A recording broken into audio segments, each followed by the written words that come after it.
Welcome to the Healing Trauma Podcast, a compassionate guide for those seeking to heal and thrive. Introducing your host, Monique Colber, a certified trauma recovery coach and fellow traveler on the path to healing. In this podcast, we will engage in heartfelt conversation with experts in the field of trauma healing. We'll explore ways to cultivate feeling safe in our bodies and in connection to others, so that we can be present to live the life we've been given more fully and with more joy. Join us as we navigate the way towards a life restored. Introducing your host, Monique Colber. Welcome to this week's episode. It is really my joy to share with you not one, but two episodes with my guest, author, and trauma therapist, Aundi Kolber. Aundi's books, Try Softer and Strong Like Water, have really been a favorite healing read of mine. She's got a brand new book out called Take What You Need, Soft Words for Hard Days. Over the next two episodes, we're going to talk about moving through the healing journey with gentleness and compassion. So now, on to the episode. Hi, Aundi. Welcome back to the podcast. Oh, well, thank you so much for having me. It's great to be back. I always look forward to our conversations. I've said this to you before. Your writing and your words touch a very deep part of me. You know the words that many survivors have been longing to hear. They're healing words. And your latest book is what we're going to be talking about. Take What You Need. Yes.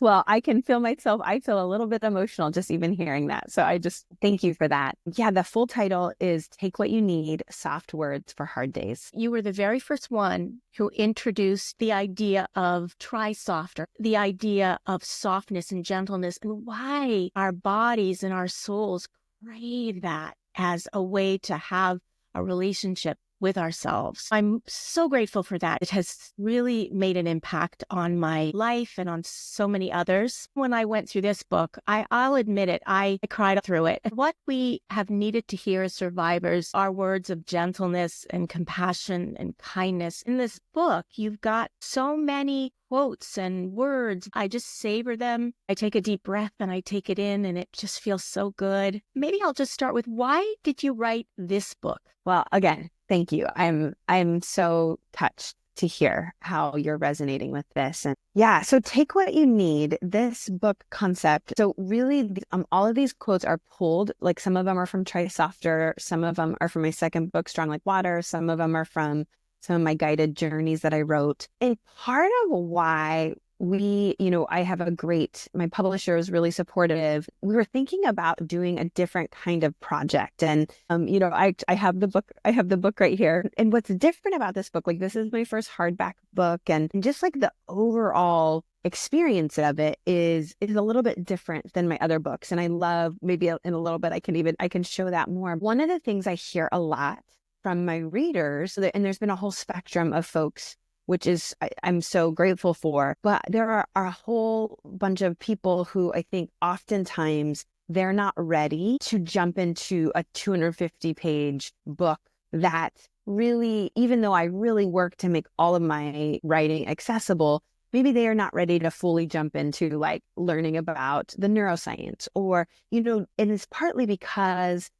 he can have so many ebbs and flows, right? And there are those days, maybe even seasons, where we're just sort of operating either at capacity or beyond it a lot of the time. And as we know from neuroscience, we actually can't learn when our brain is like outside of our window of tolerance, when we're in our survival brain, things like that. Like we can't learn. And so, but what we do often need, and I find that so many people respond to, is we need safety. We need compassion. We need things that help cue senses of comfort to our body, because that oftentimes helps us come back to ourselves. And so Take What You Need has been this concept where I'm not the first person who has said take what you need, but where I first saw it used was in places like where maybe supplies were being given away for free, like just take what you need. Or it was, a food, like a place to come get food if you were needing it, things like that. And I always loved the generosity and the freedom of that phrase. And it reminded me a lot, like it was probably about 4 or 5 years ago, where when I was sharing stuff on social media, I began to say, take what you need, because I was trying to translate that kind of freedom,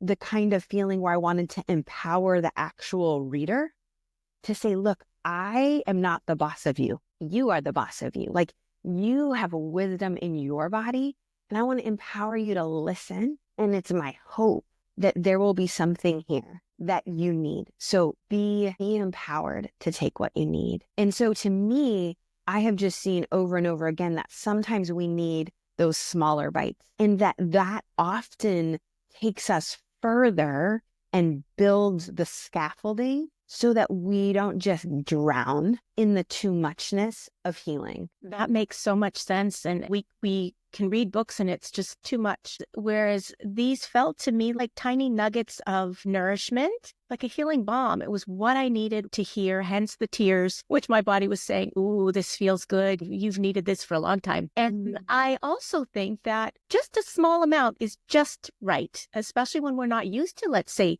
hearing such kind words that you're offering in this book. It's really a gift. That's what it feels like. At the very, very beginning, you apologized. It felt like you were giving us the opportunity to hear what our bodies have for a very long time wanted to hear. And you apologize for the hard stuff or some of the things that we have been waiting to hear and may never hear. We got to hear it and our bodies got to experience it in a really gentle way. And that was really, really nice. That's what I felt from the book. There was a motherly feeling from it. I think that's what a lot of us may have been missing.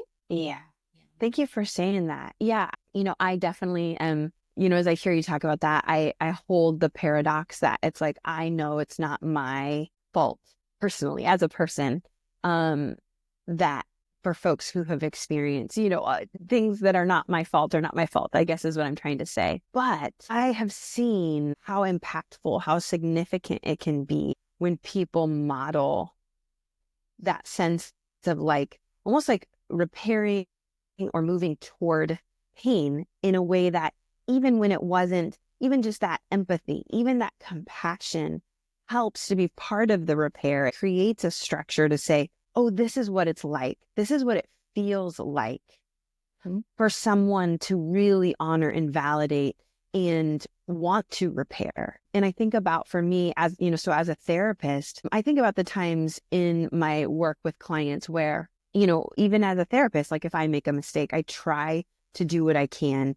to acknowledge like, oh, I missed that. Or if that came off this way, I apologize because I don't want that to be harmful to you. Those types of things really matter. There have been so many powerful moments that I've experienced with clients when what will happen is there will be like this reverberation, and they will say to me, I've never had someone, for example, like in authority or a parent apologize, right, for something. And it's that feeling where, I don't know, that's what it just makes me think of is so often I think, we are like starving and thirsty for even just the compassion that you name. I think we are in a time culturally, people are tired and they are frazzled and they are worn out. And sometimes those things come out sideways even, but often at the core, there's like this bone deep exhaustion from not having received that witnessing and that care. And so I recognize that this is a book. I'm not there, right? Like I can't, my body isn't there, but I think I am a big advocate for the thought that we need lots of different tools and resources in healing. Just like the wounds are often complicated, we often need like a complex set of tools to heal. And I think that is my hope, that this will be part of that. Yeah, I envision this is the type of book that I would have on my coffee table or near my coffee table that I could just grab. There were so many quotes that were so impactful. You said here, we are made for relationship, not just with others, but with ourselves. That's something we don't learn. Why is it important to know that we were built to have a relationship with ourselves? I love that you bring this up because I think so many folks that I've worked with, and even in my own story as a part of my history is that I am a trauma survivor. I think for many folks, there has been both an explicit and an implicit message in different systems where it basically is communicated that to in some way, like listen to yourself or focus on yourself is selfish. A lot of the spaces that I work in, often there will be like a faith overlap. There will be faith integration. And this is incredibly common for people to believe to have a connection to themselves is in some way sinful, is some way indulgent or selfish, right? And this is, that's certainly not the only place that happens. I think this happens in wider culture in other ways. And it's almost like people are seen as you're either a person who's selfish or you just are all about other people, right? And so in both of these things that I'm naming, there is a lack of recognition about the reciprocity that happens between having a relationship with ourselves, but also with others, also with creation, from a faith perspective with our creator. All of these things are interconnected. And I think that, from an interpersonal neurobiology perspective, it's fascinating. Just the amount of data that we have come to understand about, for example, our ability to sense and feel in our own body, the implications of that for our ability to be attuned to others, right? Because otherwise it's just a cognitive exercise. And that cognitive exercise will ultimately always fail because we're not necessarily able to be truly with.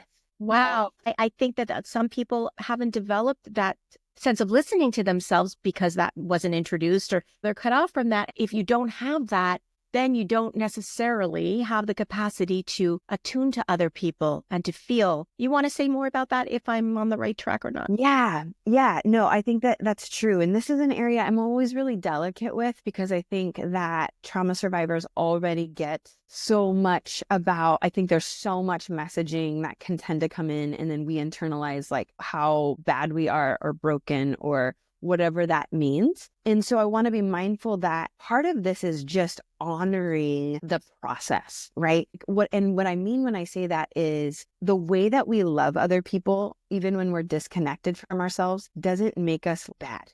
We're not like, oh my gosh, you have just been such a failure because you haven't been connected to yourself. But I like to think of it like a deepening. As we more deeply connect to ourselves, we are able to more deeply connect and attune to others. And so I think this really matters because I think this brings a compassionate and generous lens, right? Because I think so many of us are truly doing the best that we can. And that's a miracle.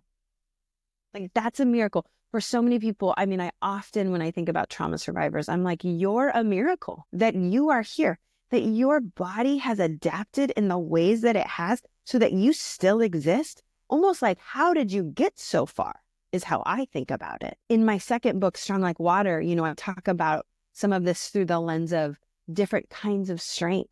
And I did it that way on purpose because I wanted to honor what it takes, the strength it takes just to survive. And that is worthy of validating and honoring.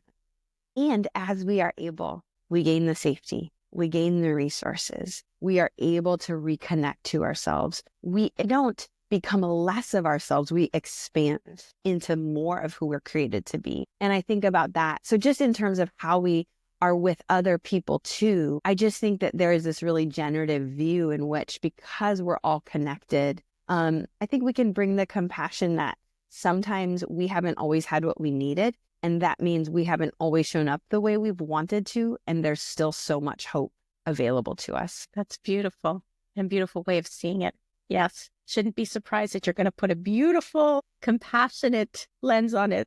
Really beautiful. There was some other things that I loved. Yes. So our capacity to be alive grows as we learn to process and move through hard things. And so I wanted to just stop at our capacity to be alive. What happens with trauma? Sometimes we can feel like the spark of life feels like it's been extinguished. So how does our capacity grow to have more sparks, to start to feel more alive, would you say? Yeah. Well, I love that you flagged this particular quote, because I think that this is such a central part of the work that I do, in the sense that I think so much of, even like where we started with talking about things like gentleness and compassion, I think the paradox in our culture is like so many people basically hear, why don't you just try harder?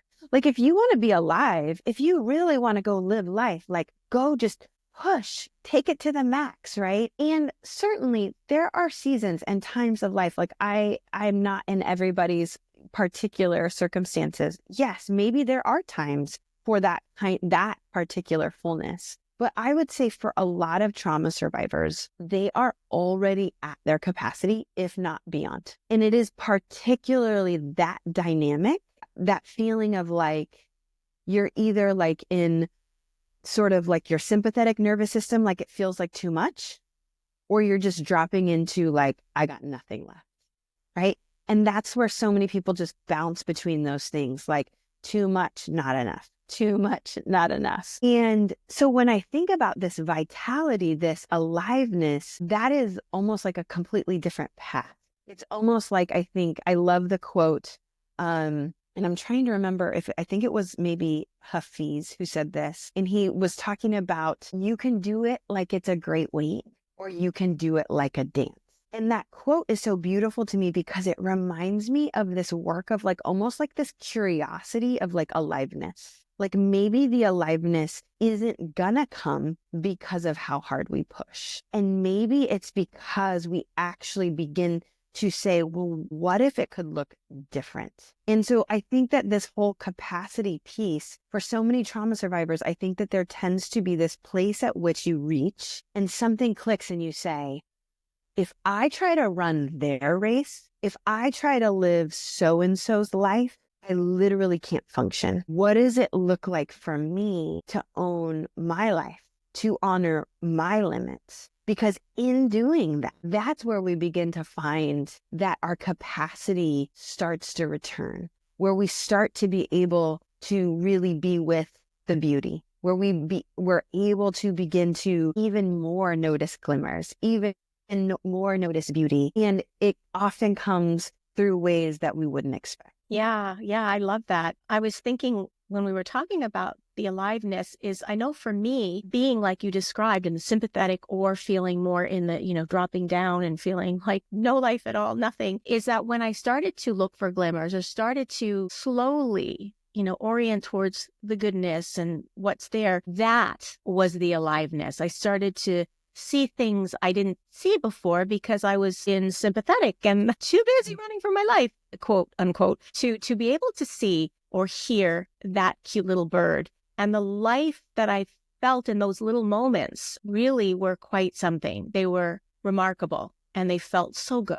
And I feel like that's the aliveness we're talking about. It starts with the little grabbing and building up that capacity to look. You talk about that in the book. About you, yeah. Yes. Do you want to say more about that? Yeah, absolutely. And in a way, I think about this whole practice as a version of that. Like if we think of the book almost like a practice, because the way it's laid out is, all these little chapters that are like, take what you need when you're exhausted, take what you need when you feel alone, take what you need when the strength you need is soft. Like that, these in itself are cues, I hope, of safety. Yes. Even someone asking, what do you need? Not, hey, I'm the expert, I'm going to tell you what you need, but instead to orient and say, I believe that you have a really vital wisdom.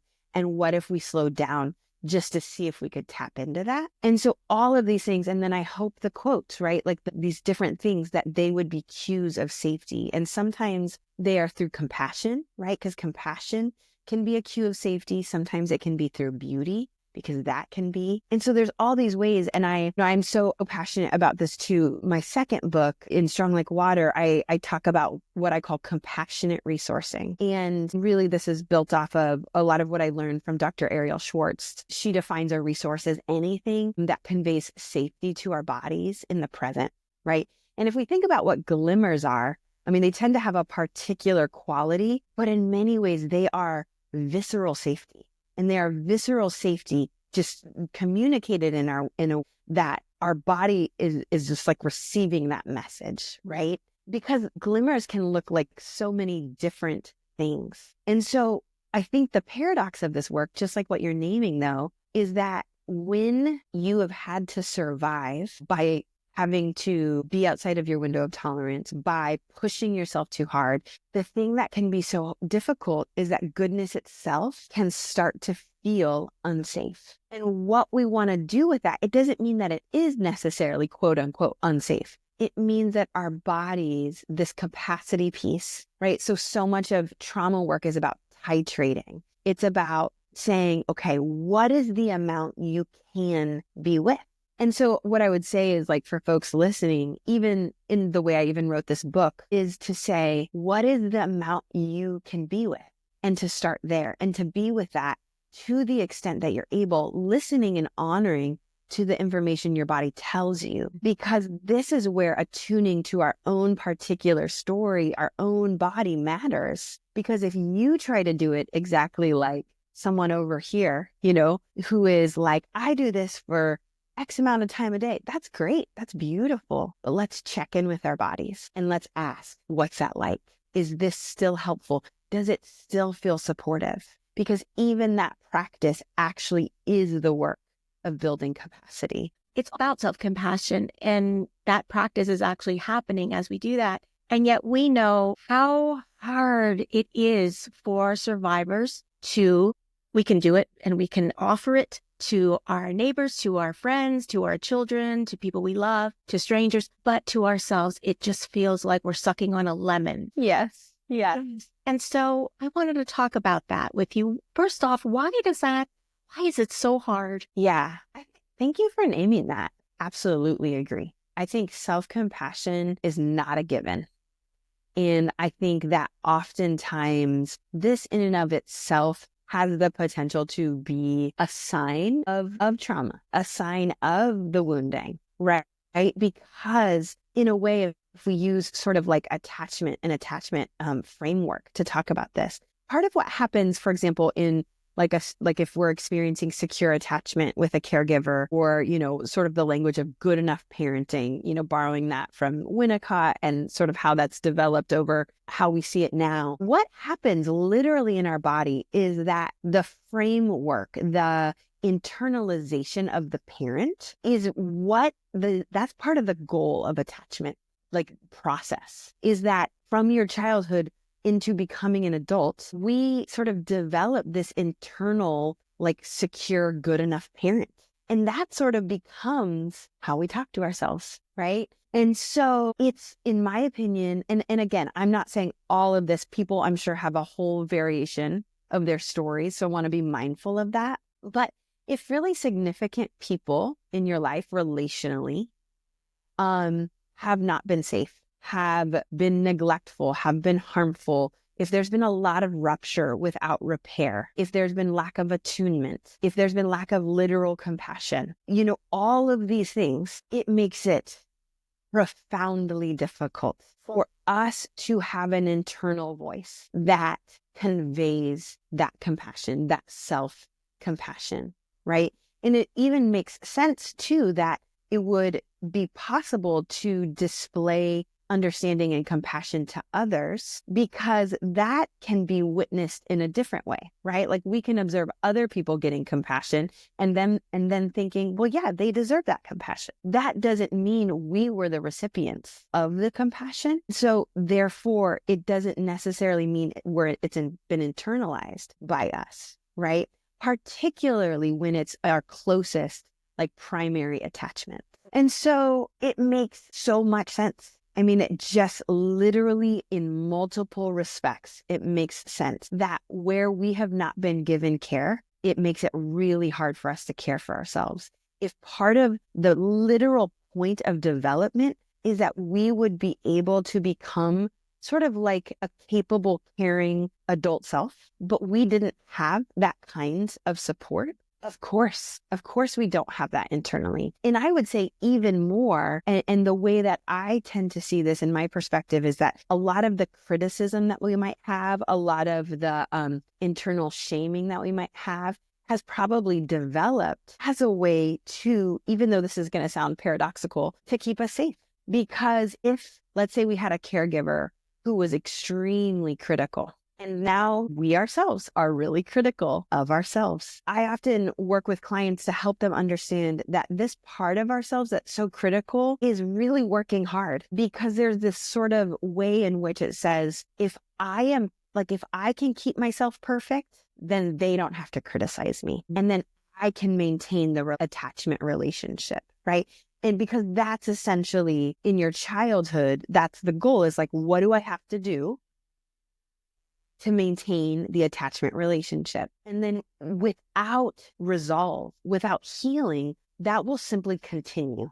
That framework continues. And so I think first and foremost, just recognizing, well, of course, right? And that in many respects, even though it's painful, we can potentially respect that our bodies are actually working really hard in a certain way. It's not that we necessarily want to keep going in that way. Hopefully there will come a point where we can sort of unburden, that pain doesn't have to continue to be held in that way. But that can't happen if we can't begin to at least acknowledge why it's there. That it's not like, I often say to people, our bodies are not just trying to give us a hard time. They're not just like, hey, you know what sounds fun? I'm going to be super self-critical of myself, and I'm going to actually not get anything done because I'm so hard on myself that I'm like frozen, right? No one sets out to want to do that, right? But there is a function that's happening. And so in the role of self-compassion, it is my aim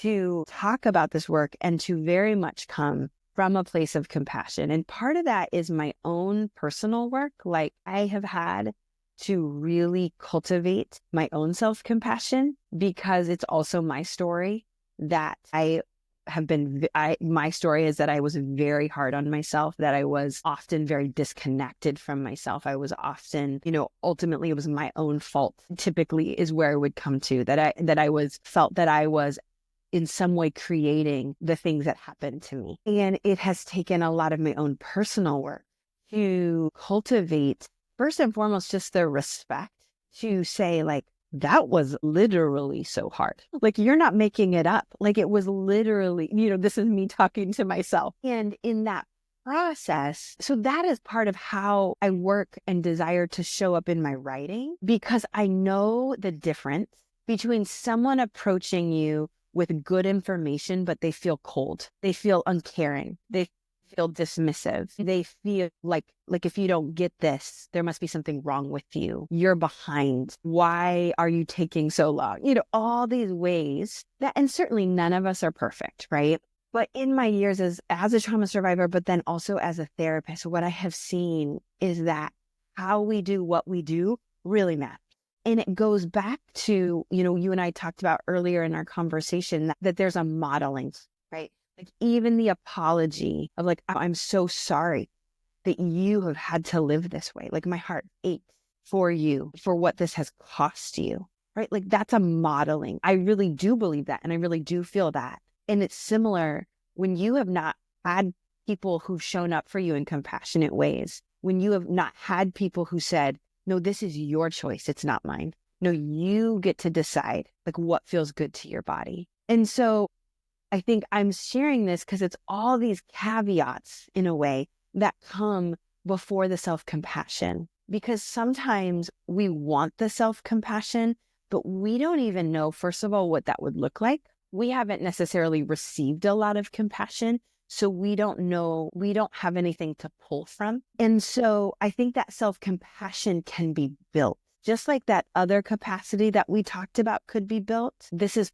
part of the capacity that if I can even begin to say, Kristen Neff, who's, first and foremost researcher on self-compassion, she talks a lot of times about how simple it is in the sense of like, how would I want like a dear friend to be treated in this situation? Like, we can build the capacity, the internal frameworks to even begin to imagine that, and then begin to borrow at the pace we're able.